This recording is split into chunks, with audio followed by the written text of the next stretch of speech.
Because sometimes you don't see God at work, but you got to know he's working it out anyhow. So don't try to work it out for yourself and mess up what God has for you.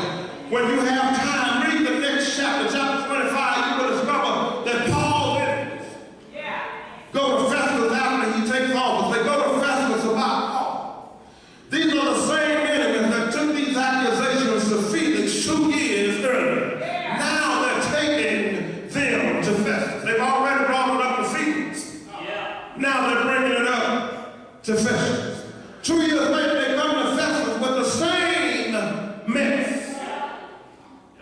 Y'all listen.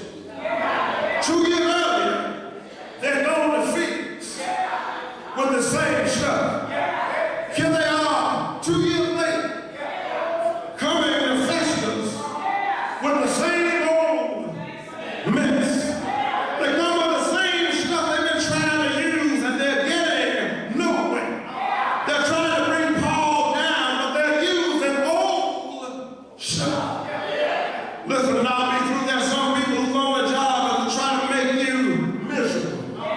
All they do is bring up stuff from your past that's already been dealt with.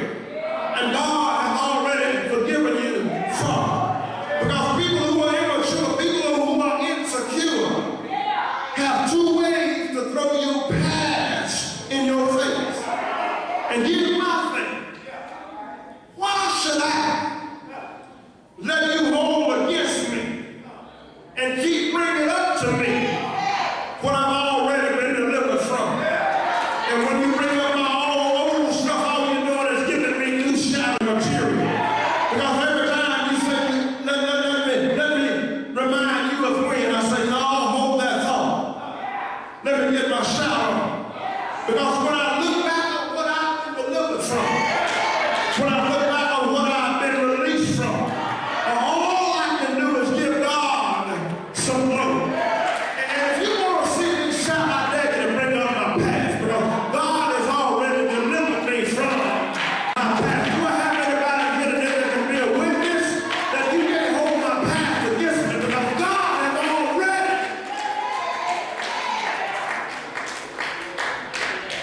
Anything, anybody been delivered from anything? And whenever the enemy bring it up, it makes you shout. I wish I had some folk in here today know some old stuff. And don't mind folk knowing your old stuff.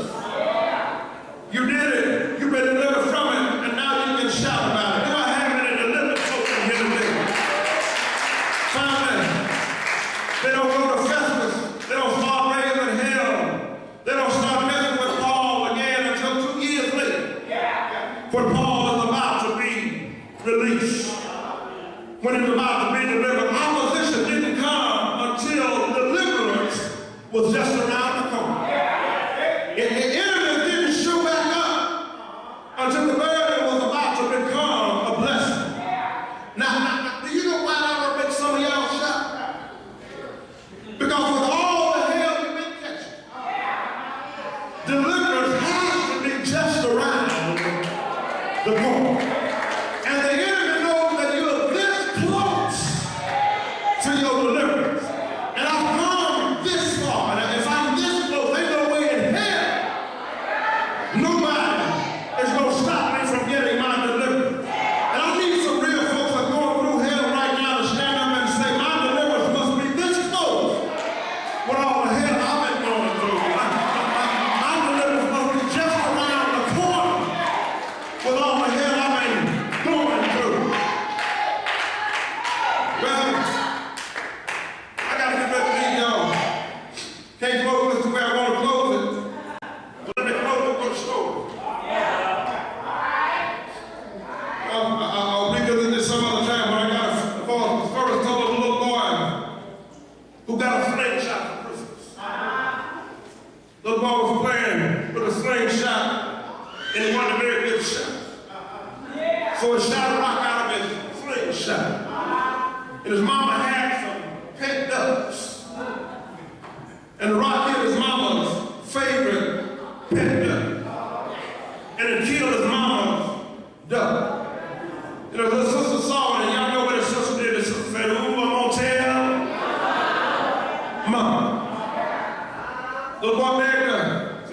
don't tell Mama. Mama's gonna kill me. That was Mama's favorite duck. So said, I tell you what, if you do what I tell you to do, I won't tell Mama. So said, wash the dishes. And I won't tell Mama. He said, but this ain't my day. She said, I won't tell Mama. He said, why you washing the dishes? She walked through and said, when you finish that, she said, I need you to clean the room.